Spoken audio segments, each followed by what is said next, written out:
So welcome everybody to NJLAP's second annual celebration. We'll probably do this annually of Wellbeing Week in the Law. And my name is Anna Levine. I'm the director of the New Jersey Lawyers Assistance Program. Wellbeing Week in the Law is divided into 5 different themes each day, focusing on a different theme. Mondays focused on physical well-being, and we had an excellent webinar then, and it's up on our website if you'd like to rewatch it or watch it for the first time. Tuesday is spiritual well-being, that's today. Wednesday is occupational well-being, and we will be having a networking breakfast at the Law Center. So I would encourage everyone who has not yet signed up to sign up and attend, because it's going to be an excellent opportunity just to mingle with other humans again and stretch your networking muscles. You can sign up on our website and or email me for more information. My name is my email address. I'll put it in the chat, but it's anna@njlap.org. So Thursday is then social well-being and Friday is emotional well-being. So we have a great panel set up for each of those days, and hopefully some fun activities and networking for tomorrow. So I will now introduce our panel for today. We have 3 excellent people, and after I introduce you, if you're not the next one to speak, Noreen has been recommending that you turn off your camera for purposes of the recording. It will improve the quality of the video. So first of all, we have Cedric Ashley. Cedric leans forward and provides coaching, training, facilitation services to help individuals, teams, and organizations achieve resilience, well-being, and meaningfulness during times of challenge and change. He graduated from the Leadership Coaching for Organizational Well-Being program at George Mason University, Center of Advancement for Well-Being, and is also a certified mental first aid, certified in mental health first aid, sorry. He has been a solo practitioner.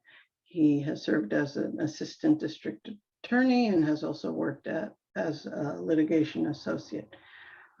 He has, in addition to those previous qualifications that I just mentioned, he's also an attorney and has a master's in divinity from Drew University. He most recently served as the editor-in-chief of the ABA's GP Solo magazine, where he regularly authored a column called Balanced Life Theory, BLT. Now I'm hungry, thanks. That focused on balance, resilience, and well-being. And he currently authors a twice-monthly post entitled The Meaningful Life, and it's on LinkedIn. And you can find it on our presenter bios, or I can put it on the chat if anyone wants it right away. I have to tell you, I follow his posts and I enjoy them tremendously, and would encourage anyone who's interested to sign up for updates. I hope it's okay to plug that, Cedric. Then we have also joining NJLAP for the first time in any kind of official capacity, Michael Brusca, who is a certified elephant trainer. He told me to make up something impressive about him. That's what I came up with.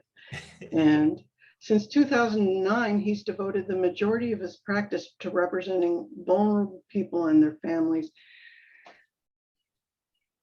who have been harmed by abuse or neglect in nursing homes, assisted living facilities, group homes, and hospitals. Michael is one of a very select few lawyers in New Jersey who practices in that area. He's the only one I know. He shares his knowledge on this important topic by regularly lecturing around the country and teaching other lawyers to prosecute these claims the right way, as well as assisting law enforcement. He has been published many times, including in the New Jersey Law Journal and in trial. The Attorney magazine published and disseminated by the nationally by the American Association for Justice. He brings a unique perspective to his work, having lost family members in institutions. He knows firsthand what it's like to struggle. And he's also, speaking of resilience and your take on these issues, Cedric,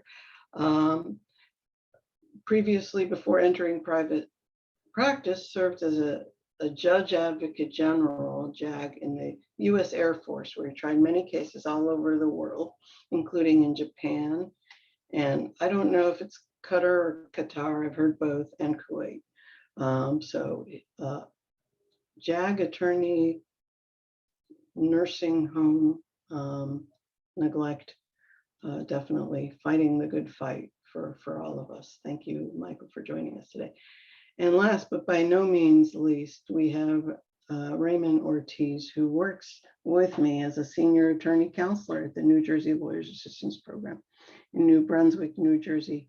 He has been with NJLAP for 27 years and assists lawyers with problems related to alcohol, drugs, gambling, and other process addictions, and is pretty much up for talking to you, forgive me if I'm generalizing here, about most things that might be weighing on your mind. He has great insights and an incredible intellect, and I look forward to hearing from him too. Prior to joining the New Jersey Lawyers Assistance Program, when I was just 5 years old, because I'm only 32 now, he worked as a drug and alcohol counselor at Turning Point in Verona and Eva's Village in Paterson, New Jersey. And before entering the field of addictions treatment, he was an associate professor of property law and a clinical professor and director of clinical programs at Seton Hall Law School. I did not know that about you, Ray. I'm new to NJLAP, by the way, so if I say to the shore instead of down the shore, forgive me, I'm still learning the local lingo. Ray holds a BA in sociology from the University of Vermont and a JD from Howard Law School and Rutgers Law School in Newark. So I will now turn off my camera and would encourage Ray and Michael to do the same and turn it over to Cedric. Thank you so much for joining us, Cedric, and welcome. You're quite welcome. And Anna, wait till you have to deal with the most important topic, which is exactly where is Central New Jersey? That's up for debate forever, but you're close, you're nearby. So first of all, thank you for inviting me to this program. Well-being Week in the Lawyer, or Lawyer Well-being Week is critical, it's important. It's not just critical important this week, it's critical important work all the time. And I appreciate the work you and Ray do at New Jersey Lab. So I'm just going to go over some brief introductory things. It's probably 3 areas: what, why, and how. Less on how, more on what and why. And give you some definitions as it relates to spirituality or spiritual well-being, just to sort of to set the stage. So first, spiritual well-being or spirituality has to be important because it's here today. And it's here today because this is part of one of the 5 domain areas of well-being that comes with Lawyer Well-being Week or Well-being in the Law Week. And that evolved from, and it's at New Jersey Lab website. You can get a copy of the Pathways to Lawyer Wellbeing Report. That's about 4 or 4 or 3 years old. And it covers defining lawyer well-being. And it's a continuous process in which lawyers strive for thriving in each dimension of their lives. And the dimensions are emotional, social, physical, occupational, spiritual, and intellectual, kind of like SPIRE, which is another area of well-being, spiritual, physical, intellectual, relational, and emotional. So in the domain of spiritual, the definition for the Lawyer Wellbeing Report is developing a sense of meaningfulness and purpose in all aspects of life. That kind of may sound very broad and very, what does that mean? Particularly as lawyers, we're just here trying to deal with our clients, our cases, our adversaries, the court, just the work of being a lawyer. And the work of being a lawyer obviously fits into the occupational role. And we're dealing with all kinds of rules and all kinds of things and RPCs.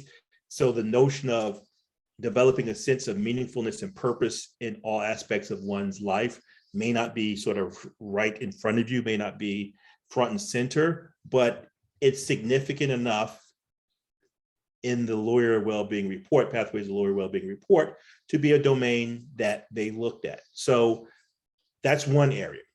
Another area, if that doesn't sort of convince you, spiritual well-being or spiritual readiness is one of several competencies in and I won't tell you where yet, I'll just sell it first and then tell you the source.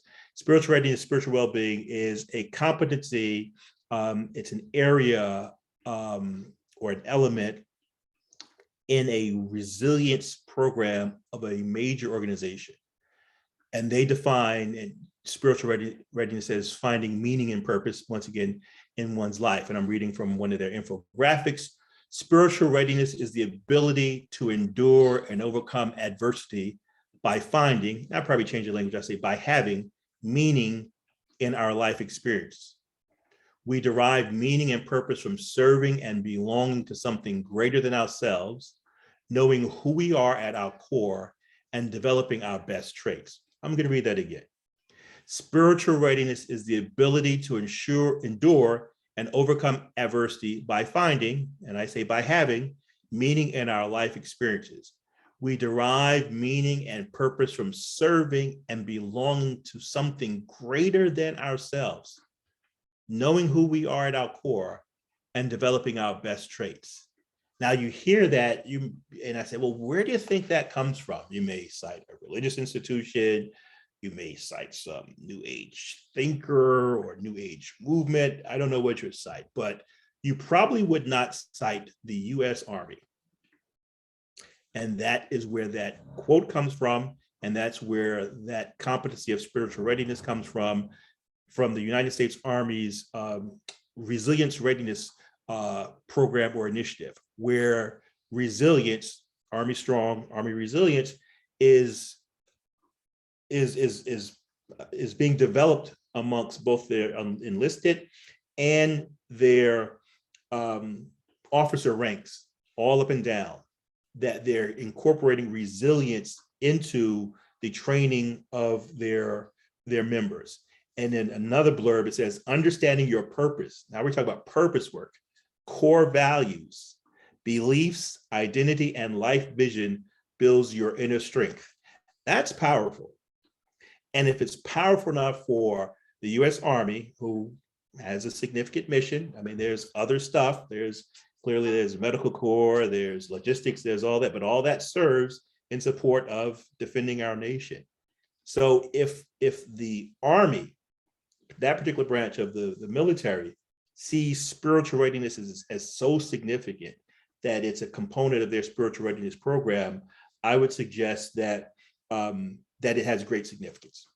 Final definition I'll read is from, if you ever want to do an assessment on your character strengths, the VIA character, viacharacter.org. Once I'm off, I'll put it in the chat, but viacharacter.org provides an ability to do an assessment to see what your top 24, 25 character strengths are.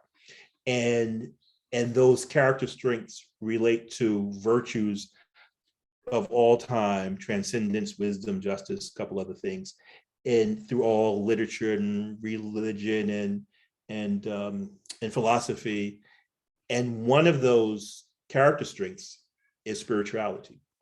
And once again, their definitions, what is spirituality? Spirituality involves having beliefs about the universe and meaning of life that shape you, your relationships with others, and your relationships with the world.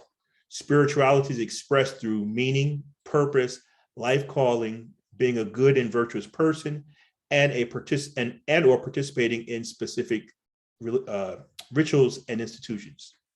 There are many practices you may appreciate, such as contemplation, mindfulness, meditation, prayer, communing with nature, and or engaging in sacred reading. So those are some things you can do.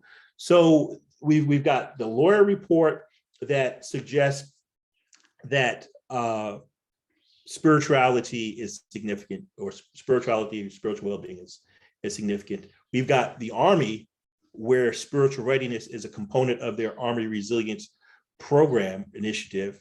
And then we've got this general strength of character that relates to sort of time-honored virtues that have passed over the years.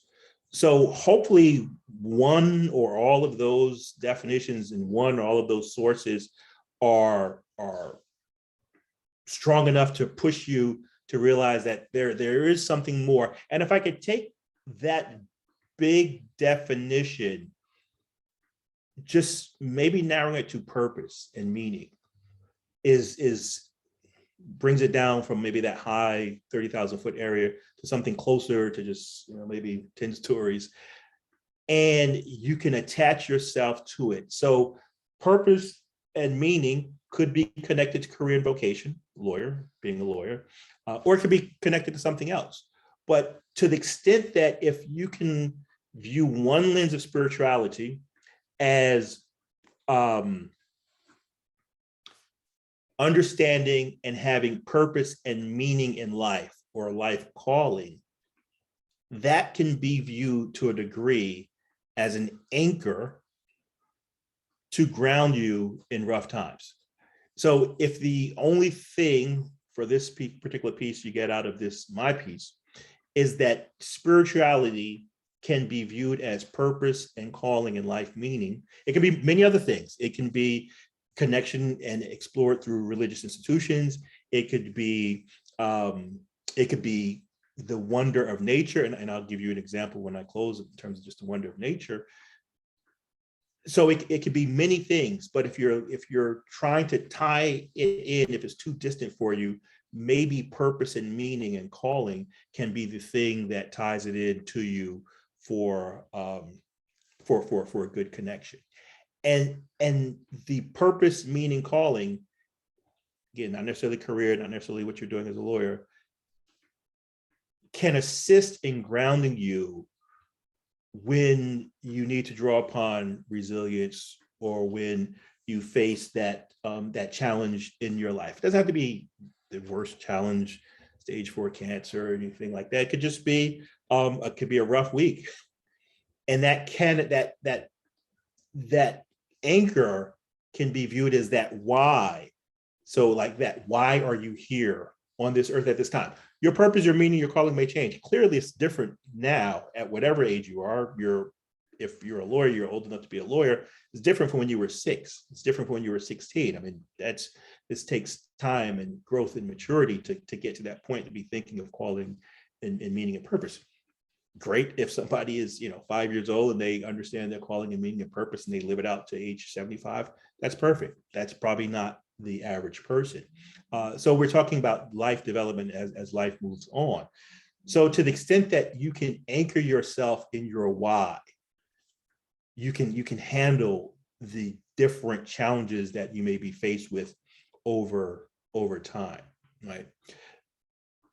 The how, which I'm spending very little, if any, time on, I gave you a how, looking at purpose, meaning, and calling, but that's not the only how. I started to talk about sort of religious institutions and structured institutions, or reviewing sacred texts, or communing with nature, or mindfulness, or meditation. Everybody's how is different. So, I'm not going to spend a lot of time on how. There's 3 different people here that can offer their own how. And I'm certain we will all have different hows. So how you get there is up to you, and how you live it out is up to you. And how you do it may also assist in you becoming more connected to spirituality. Because I'll be the first one to say it's not, I won't say it's not easy. I will say that it is not something that's, again, as I start off, it's not something that's top of mind. It's not RPCs, it's not the rules, it's not retainer agreement. It's not that daily stuff that you're dealing with as we encounter each other as lawyers. It sits above all of that, but it grounds you in those time periods when you're concerned, when you're at minimum facing a rough week. So I think my how is recognizing the gift of humanity in me, I didn't get that. Could you try again? Siri's trying to talk to me, so let's take the watch off. That shows you how much technology is not always helpful. And Siri didn't get spirituality, so we've got to change the operating system. So the how, or the how for me is understanding my humanity as given to me by divinity. Didn't say a particular thing, didn't say, words, titles, but given to me by divinity. And it's a continuing process of trying to understand my purpose and live out my purpose. And see, there's a question. I'll take that question as soon as I finish, because it almost threw me off. Live out my purpose with the gift that divinity has given to me.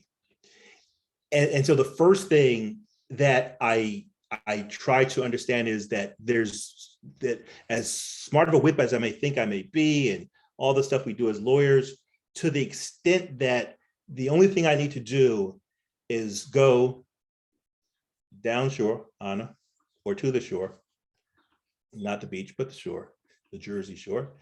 And if I stand at the base of the shore, and I look at the wonderful waves going in and out, they're so calming, they're so peaceful, they're so calming, they're so peaceful.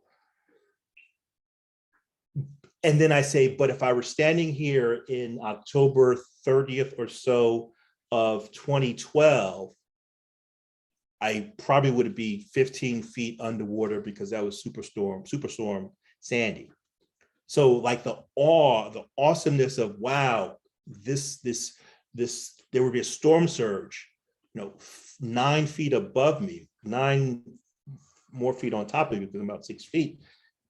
And I wouldn't be standing there, because it would have pushed me inland. So just understanding the nature and awe, the awe of nature, I should say, and the awe of whether it's whoever it is or whatever it is that you may think is higher than you, there's something higher than you. If you just think of nature in and of itself. If you just think of the power of a volcano, it's very, very humbling to know that there's something greater than you. And it's also, I think, something inspiring to say that if you look at other aspects of nature, deer grazing, rabbits running around. I mean, they can't develop an iPhone that I'm aware of. They can't develop an iPhone. They can't set up a Zoom call. They can't do any of those things. It's humanity that can do it. So in between the awe of nature and the intellect that we have, and obviously animals have intellect, they know try not to get hit by a car. The intellect that we have, then I have to honor this gift of life that I have. And I have to be continually on this process of searching out my purpose and meaning for this season and fulfilling it, because otherwise for me, it would be a waste. Like, how can I not do that?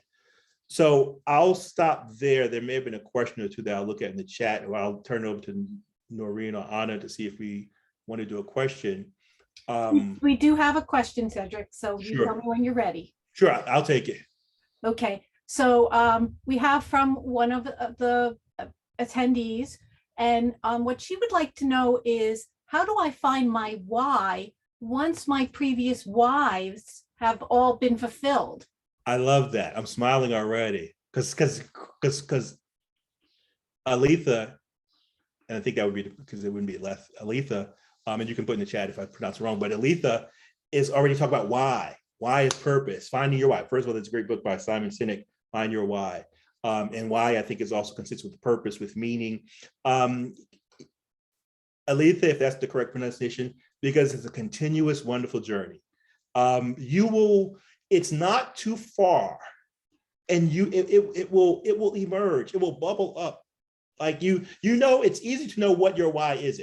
So if you know, we can go through a whole host of things. It's not to, go to school to become a fireman or policeman or whatever. So there's a whole host of things that but there's some things that you can exclude, but there's just some natural things that you are drawn to. There's some natural talents that you have. There's some natural giftings that you have. There's some natural proficiencies that you have. There's some things that you can just do automatically that you will never have to struggle over. Not saying it won't be a struggle in general. I mean, things that are worthwhile, there will always be a struggle, but it just takes some time and some reflection and some paying attention. It can happen in a number of different ways. Could be journaling, could be writing, could be something that pops to mind here. It could be reflecting on prior experiences. It could be looking at your previous whys and what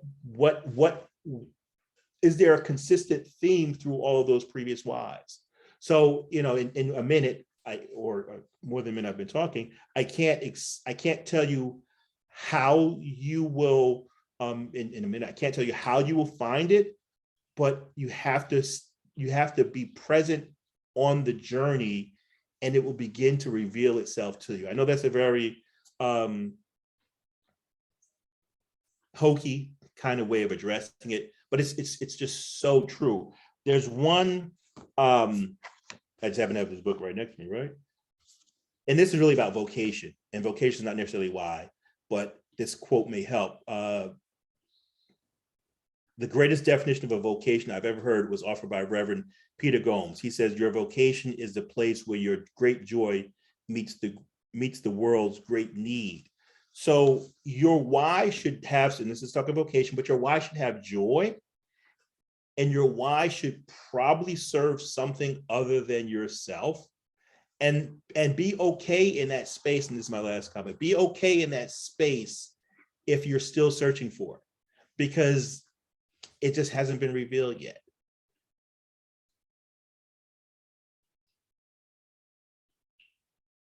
I can't find that setting yet. Awesome answer, and I appreciate it. Thank you. Quite welcome. Yeah, it's gonna, but when you find it, Aletha, you're gonna blossom. And it's not going to come to you any sooner, because this period of time may be that period of time that you need to transition to that next phase. I'm going to put, Aletha, I don't know if I can message you directly, but I would be more than, yes, I can. I'm going to message you, Larry. I'm going to give you my email address and contact, and I'll be more than willing to talk to you just to get on a Zoom and explore it further. Thank you very much, Cedric, and also for that great question from the audience. And I did neglect in the introductions to encourage people to ask questions. I would encourage you to write them in the Q&A. The chat's fine too, but Q&A sometimes is a little less distracting for the speakers. And Noreen and I will monitor the questions and decide whether to ask them at the end or take a breath and interrupt the speaker. So thank you again, Cedric, for your wonderful thoughts on spirituality. And we will now switch to our second speaker, Michael. Welcome. Thanks, Anna, and that was great, Cedric. So this is a great topic, because I don't know about you, but when I was in law school, right, there was no class on well-being in the law week. Now, I've been practicing law for 2 decades, give or take, and the statistics on lawyers, if you don't know, are kind of troubling. I was at a lecture at Boardwalk we had in Atlantic City, and a friend of mine was presenting, a guy I know from Washington, D.C., and he had this great great slide where it was this 1950s drawing of this guy in a suit, and it says, "Congratulations on your LSAT exam. Enjoy the next 30 years of misery." And everybody laughed when they saw it, because you get it, right? To be clear, to practice a law is a lot of times not a nice job. It's difficult. I take people at a very bad time in their life.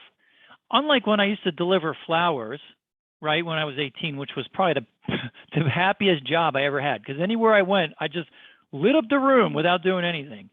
With my current job, no one comes to see me because everything's going great or they're on a winning streak. right? They're coming to me in a lot of emotional pain. They also feel a tremendous amount of guilt. We're going to talk about difficult situations, the death of a parent or a spouse, right? I have to relive things that I've experienced. And it's just, and then the practice law in and of itself, if you don't do what I do, right? I'm sure you've come across this. You come across when your adversary, most of them I get along with, but some of them, it's just like they're mentally ill. I'm like, what is wrong with this person, right? It's not nice. And then, we're going to take things like death, destruction, and mayhem and talk about money, right? And so a lot of times it can be very difficult. And in particular, so when I've been practicing law a little while, I was having a hard time with one of my jobs, and I took the Myers-Briggs test. If you haven't taken it, it's kind of like a personality evaluator. So I take the Myers-Briggs test, and I get this 4-letter code, which is equivalent to my personality type. So I come out ENFJ, right? Stands for extrovert, intuitive, thinking, and judging. Same as Barack Obama, apparently. Anyway, so you can take this code, and then you can put it into the interweb and find out careers that might be good for you. So I do this, and it says you should be a member of the clergy, or a teacher, or a motivational speaker. And it said, though, listen, one caveat, the one thing you should avoid out of all careers is litigation. So that's where I find myself. And I'm here to tell you that spiritual principles and tools that I use day in and day out make it that I function in this environment. I do well in this environment in certain respects. I'm respected in my field. And when I go home, my family likes me and wants to talk to me. And I am a member of my community that's valued. And so because of these spiritual principles, and only because of these things, I'm able to pull that off. I do want to say, though, from the beginning that, to be clear, spiritual principles are not natural to me in a lot of ways. And I'm not gifted in this department. I've been working on this for 25 years. And so I've learned a few things, mostly by making painful mistakes. But if you're sitting there like me and you're like, I don't know about this stuff. Yeah, man, I hear you. I'm just like you. Because growing up in my house, we didn't talk about spiritual principles or tools. We didn't talk about a lot of things that would have been important at that time. So I have to say, these things were new to me later in life. They were new to me later in life. So I start out as a kid, and I have to say, like, I have what you might call a nervous disposition, right? And I start to struggle with this, gets worse and worse. Now, I'm not a dumb person, so I start to figure out, well, how do I alleviate this, right? What do I do about that?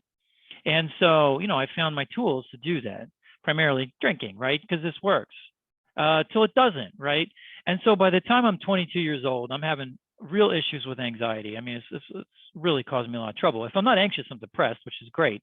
And so I kind of vacillate between these two states, which is, not the happy life. And I got really fortunate, right, in a lot of ways. So I had been struggling for a long time, and it wasn't a secret, candidly. I had a acute drinking problem. I tell people I was a member of Alcoholics Conspicuous at that time. So fortunately, by a series of events, I stopped drinking, and I get introduced to spiritual principles because, with any person who is drinking to relieve pressure, if you don't drink, well, now what, right? Now what? What's your go-to? What's your plan B? And I didn't really have one, but I introduced to these spiritual ideas. Now, suffice to say, when I first heard this stuff, I was very skeptical. Number one, I grew up in religion, and I had gone to religious, primary school. It wasn't of excellence. It was like a poor school. It was attached to my church. It was heavy on the religion, guilt, shame, those kinds of things. No Spanish, grass, or trees, but whatever. So when I first heard this stuff, I conflated it with religion, and I was prejudiced against religion. And I, candidly, if I'm being honest, I still have vestiges of those prejudices today. I mean, all of them, right?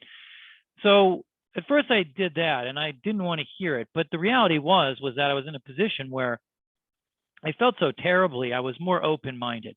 And generally speaking, I find most people that go looking for spiritual solutions are not in like a happy, joyful time in their life. It's usually the bottom of the barrel, right? When you've been digging a hole for yourself and you finally hit the bedrock, you're like, fine, whatever. What else is there, right? I don't know anybody that was kind of like moving along at a happy pace and says, I'm going to try some meditation or prayer, right? Normally, at least in my experience, and a lot of people I know, you kind of got to hit a place in your life where you don't know what to do, and it opens your mind to other possibilities. So once I get past the religious prejudice, right, I don't know, I thought it was kind of West Coast. You know what I'm saying? I'm from Philadelphia. I'm a Northeasterner. I'm a practical Irishman. I was sitting there like, I don't know about this. I mean, this sounds a little like dolphins, avocados, things like that nature, maybe some crystal therapy. I don't know. So I was skeptical in that department as well. But I have to say that after doing them, I took a chance and I went out and I tried these things because I didn't have anything else to do. I've come to believe that spirituality and spiritual principles, generally speaking, are very practical tools that I can operate in a world that I don't understand, where I can't predict the future. I usually don't know what I'm doing. And it gives me the ability to walk through life and get through it gracefully, really. And as a result, I feel pretty good most of the time, which is awesome, right? And I've gotten a tremendous gift from this that I mentioned earlier. So, and I'm doing this even though I'm oftentimes pushed into an environment where I'm not comfortable. I don't like fighting with people. You know what I'm saying? And I actually have a lecture series on depositions where I get into depositions, and I've framed most of my questions to the point where I don't really care what your answer is. There's no good way you can answer it, but I don't want to fight with you. I don't want to fight with the lawyer. So I'm going to ask you the question. You're going to say yes or no. It doesn't matter. We'll go down your road and it'll be bad for you. But I mean, at the end of the day, it is, I think it's given me, this ability to operate in this world with some level of peace. Now, I can tell you that, my first thoughts are, oftentimes not the greatest. And I'm not ashamed of that, right? I told Anna a story when I was new to this practice, because I had grown up as a baby lawyer in federal courts and military courts, where you are cordial, you are professional, and you behave yourself, that you can disagree respectfully, right? Which is apparently a maturity that some people, even though they look like adults, do not behave like adults, right? I seem to struggle with this concept. At any rate, I go into my first deposition, and this guy is so rude. I mean, just outrageously rude. Like, I'm looking at him like, this guy is mentally ill. Like, there's something broken in his brain. And I'm sitting in this conference table, and there's this pen in the middle of the table. And I'm looking at this pen, and I keep getting this flashback to Casino where Joe Pesci kills that man with the pen, right? And I'm thinking to myself, like, buddy, you're in a lot of danger right now. I always joke around because I wear a bow tie. People think they're safe. I'm like, pal, you're in serious trouble. You're like a toddler on the precipice of a cliff.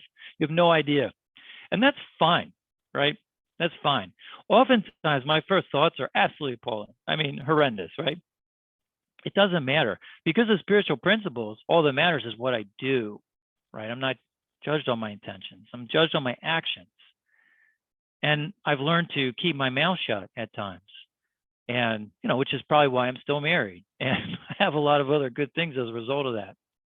So I want to take a minute and just discuss some of the practical tools that I use. And I actually use these things. I'm not just telling you about them. These are things I actually do day in and day out that really help me.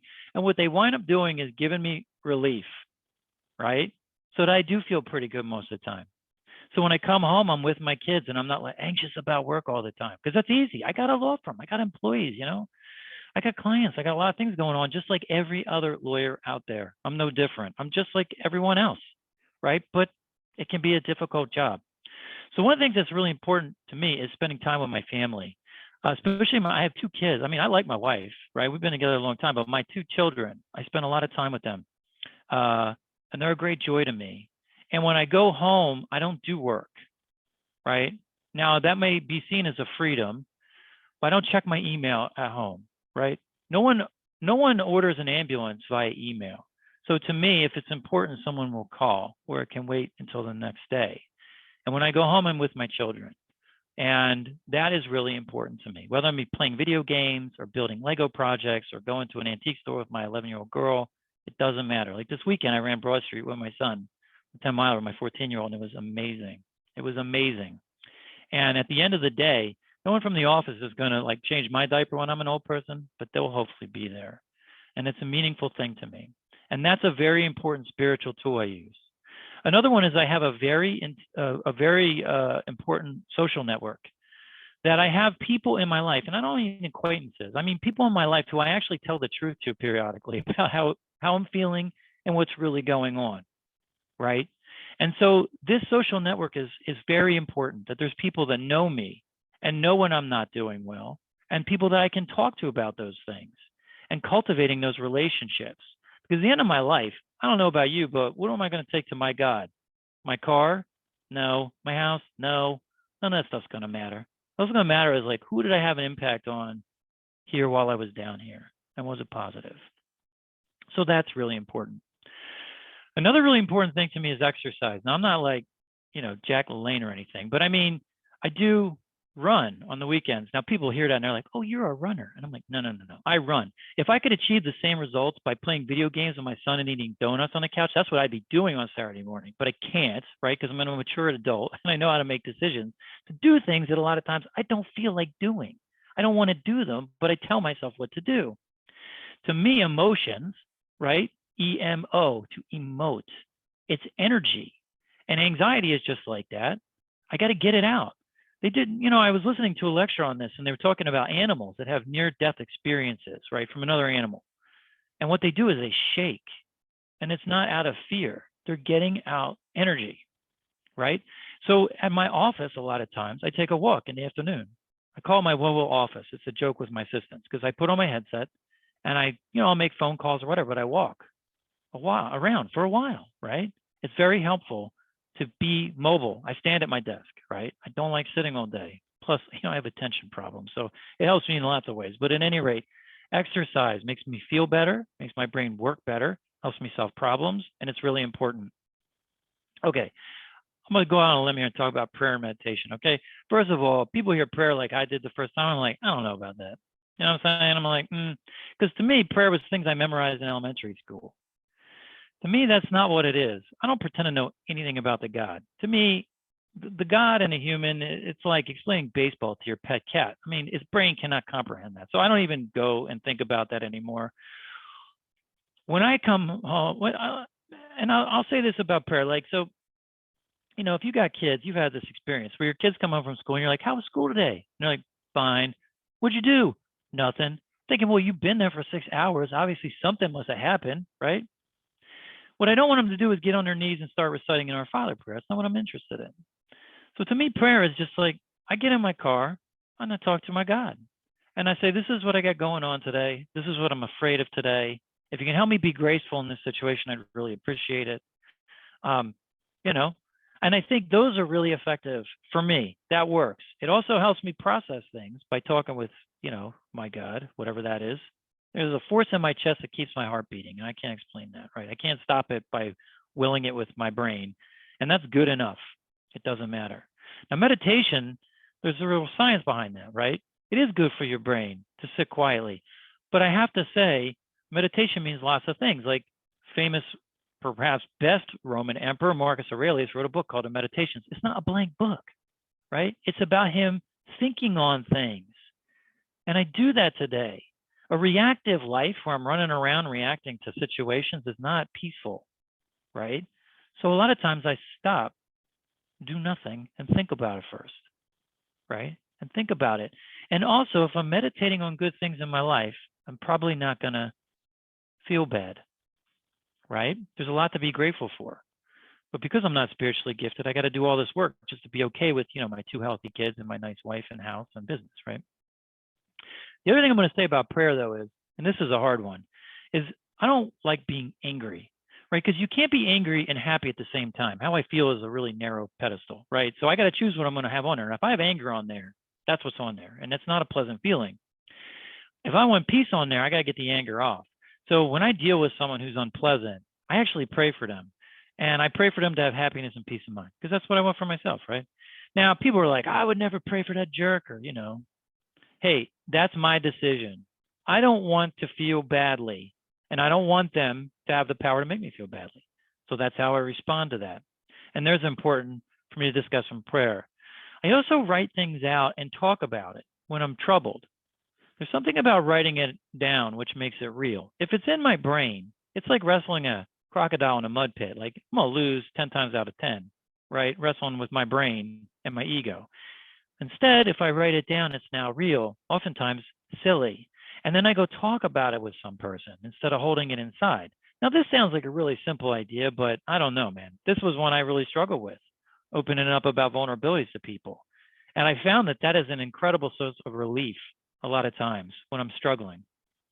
I also think it's important, at least from my perspective, to volunteer.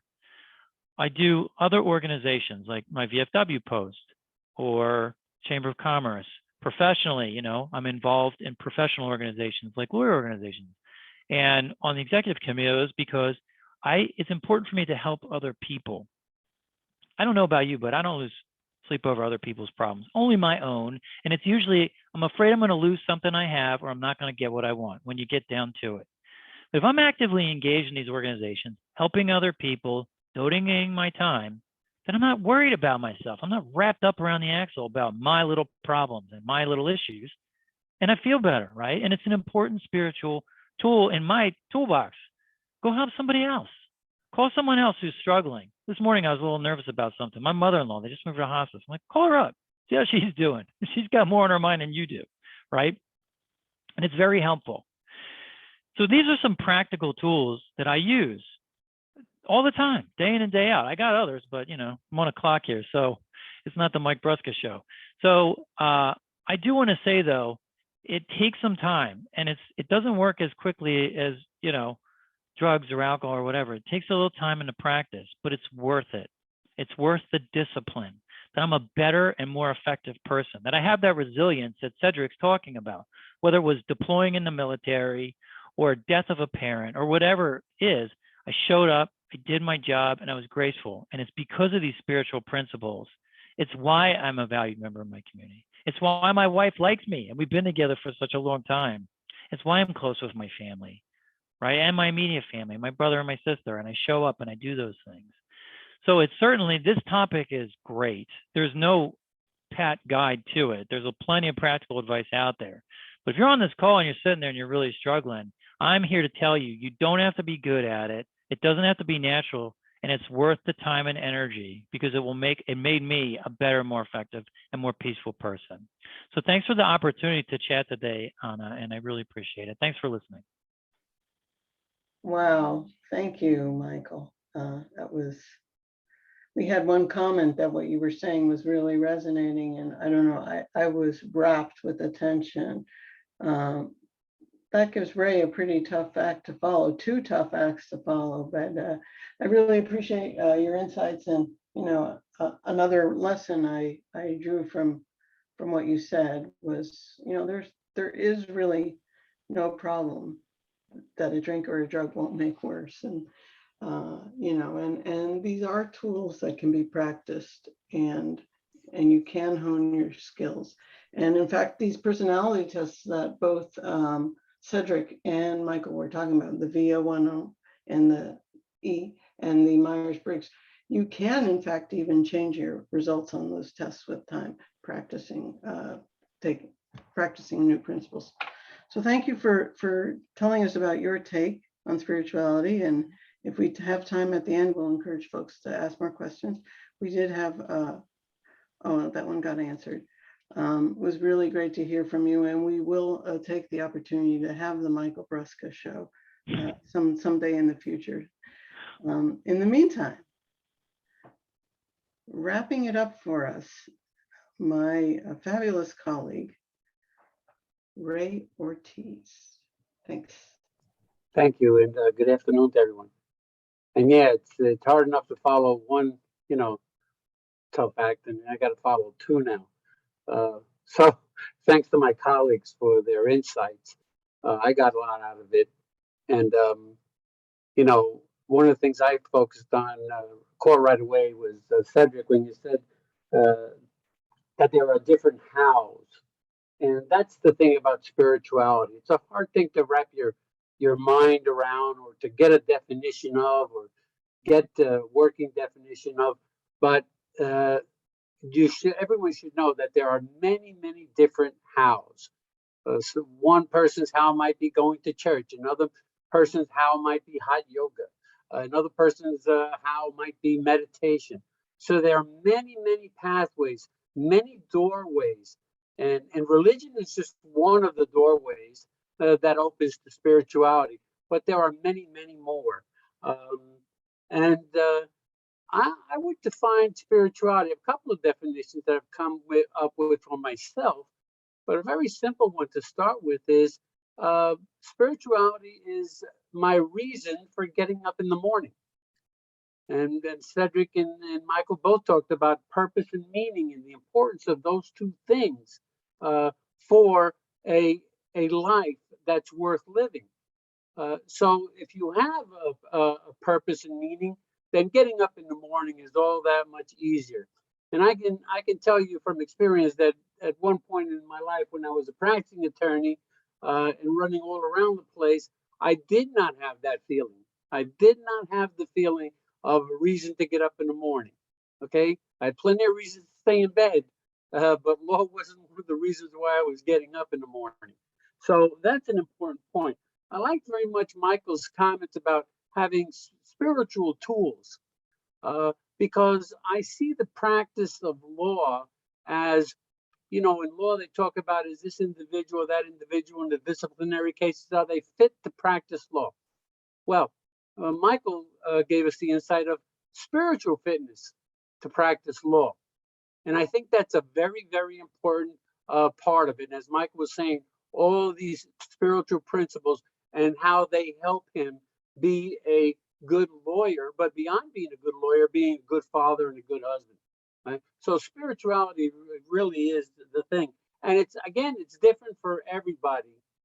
But for everybody, I would just quote the words of one of my friends, Joe Sandoval, who in his Spanish accent would always say, spirituality is an inside job.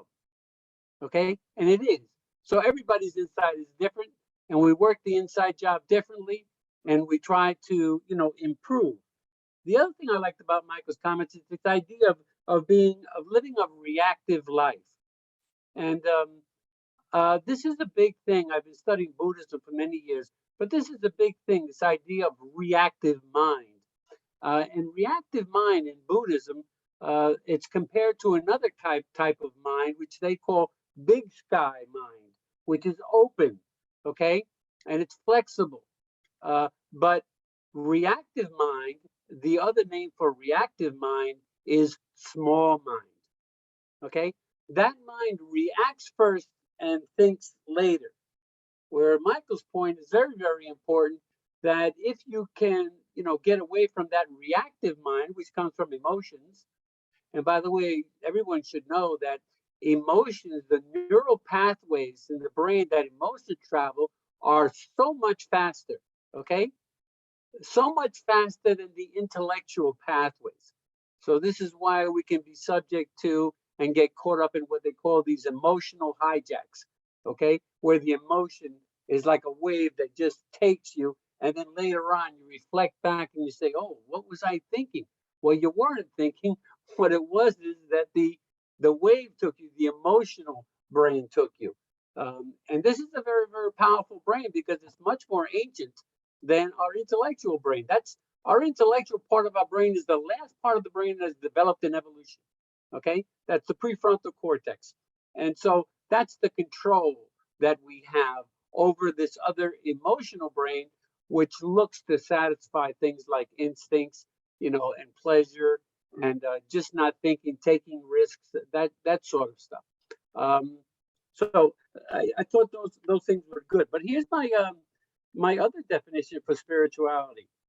Spiritual, anything, and by that I mean any action, word, touch, embrace, or just sitting with someone in pain that lifts or affirms the human spirit, as opposed to something that seeks to attack or tear down the human spirit. If you work with that and you incorporate in that and ask yourselves in any interaction with the world or with other people, am I enhancing or affirming spirit, or am I attacking or tearing down spirit?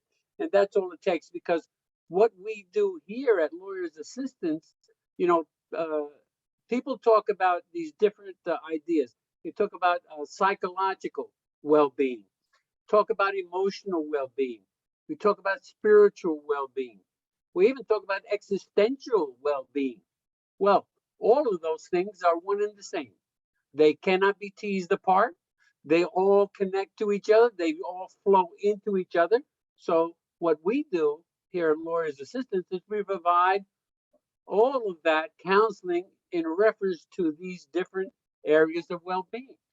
Because the psychological and the emotional are the same as the spiritual, right? And it's the same as the existential.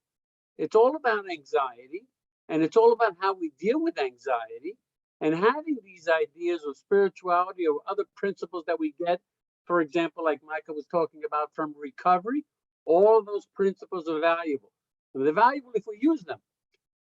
You know, one of the interesting things in the recovery community amongst alcoholics is the idea that we have a daily reprieve from drinking based upon our spiritual fitness. You see? So again, spiritual fitness is very, very important. It's what keeps the emotions together, right? It what keeps some life balance together. And if you have good spiritual principles, then you never take your eye off the prize, and you know that the prize is purpose, meaning, and assisting a humanistic approach to life. Sometimes when I have clients and they ask them, well, how's your spirituality? And the very first thing most of them say is, well, I should go to church more. And right away, I know we have something to work with there, because it's, for some people, yes, it's going to church, it's going to a place, a formalized ritual and institution, right? But for other people who struggle with that, sometimes they think they're less than because they haven't identified or come to terms with a higher power, meaning the traditional God. But there are other higher powers. There's nature, there's the universe, there's all kinds of powers that people connect to. And the important thing is that you find something that is greater than yourself. And the problem is that if you can't find something greater than yourself, and you believe that there is nothing greater than yourself, then you're probably in a lot of spiritual trouble. What else I want to say here? Well, let's get some of the benefits. I don't have too much time, but I'm just going to give you some of the benefits real fast of looking after your spiritual well-being. Individuals with strong sense of spiritual well-being are more optimistic and have stronger sense of who they are. This all comes from positive psychology. Spiritual well-being can play an orienting role in coping with significant life events, challenges, uncertainty in life. In Buddhism, they take that the greatest challenge for human beings is the ability to develop some level of comfort with uncertainty. If you can do that, you're well on the road towards spirituality. Number 3, it enhances subjective well-being and quality of life for those suffering from chronic illnesses. 4, it reduces psychological stress.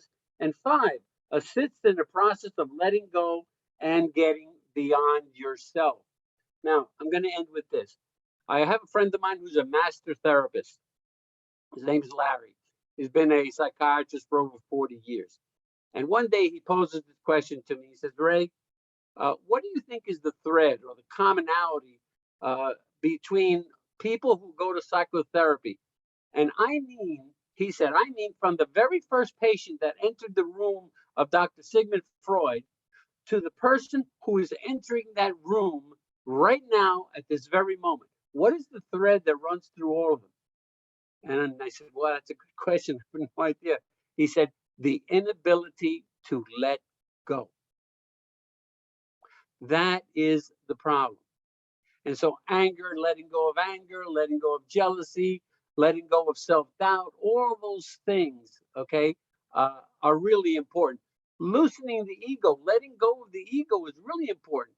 We seem to always be on this polar situation where we're either totally narcissistic and overly grandiose, or we have self-doubt. We don't feel good about ourselves. We're not good enough.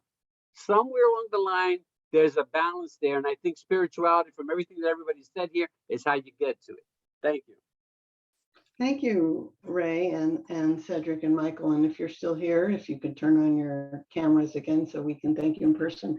I'll just say we're out of time, but one thing I love to do when I feel stuck and have trouble finding meaning in things is to contemplate the meaning, or just to slow down and think about things that I normally don't think about, like any kind of daily ritual, like washing the dishes. I'll sometimes just take a moment to trip out on the fact that we have indoor plumbing, that we have hot and cold water.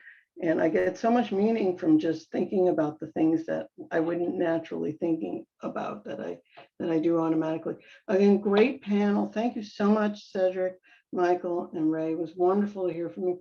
I want to again plug the breakfast tomorrow and the webinars on Thursday and Friday. We have some fabulous speakers planned, including some discussion about adult play for the theme on social well-being on Thursday, and a clinical psychologist from the Lawyers Assistance Program in Massachusetts with two individuals with some really great lived experience joining him on Friday for emotional well-being. Thank you again, Michael, Cedric, and Ray, and all of you for being here. And of course, to Noreen and the rest of the NJLAP team for providing all of the behind the scenes support, and Noreen put together the whole website and everything. So really wonderful to hear from you, and you can watch it or rewatch it or tell your friends to watch it in about 24 hours, assuming we had no technical glitches with the recording. Thank you again. Great. Enjoy the rest of Wellbeing in the Law week and every week. Great to hear from you. Thanks.